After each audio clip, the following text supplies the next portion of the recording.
Depuis le début du confinement, les forces de l'ordre n'ont pas relâché leurs efforts. Mais aujourd'hui, ils inaugurent le traitement des attestations électroniques.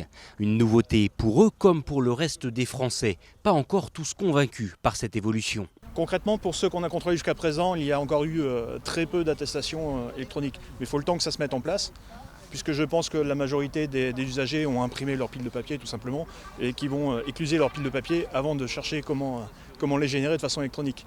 Mais dès qu'ils le feront, nous serons prêts, et aujourd'hui je pense qu'on va en croiser quelques-unes déjà. Si le formulaire à remplir en ligne n'est pas obligatoire et que les attestations papier sont toujours acceptées, il s'agit pourtant là d'une réelle mise à jour pour le gouvernement, qui garantit aujourd'hui la sécurité des informations générées sur Internet. Vous remplissez le formulaire sur le site en ligne, ça édite une attestation numérique avec un QR code et ce QR code est scanné par les forces de l'ordre et permet de procéder au contrôle au même titre qu'un document papier. Donc une évolution des règles de contrôle et au bénéfice des usagers et pour la protection des forces de l'ordre.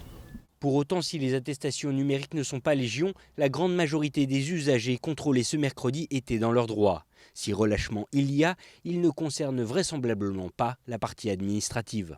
Alors le relâchement dans le confinement, on en parle, mais concrètement sur le terrain, en Savoie, c'est quand même majoritairement respecté. Après, nous avons encore quelques irréductibles. Irréductibles sur l'autorisation de circuler, irréductibles sur les excès de vitesse aussi. Encore ce matin, nous avons fait quelques très grands excès de vitesse. Ce matin, hier aussi, des excès à plus de 170 km/h.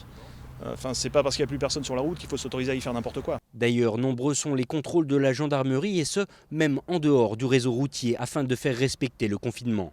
Une mission plus que jamais nécessaire pour garantir la sécurité de la population.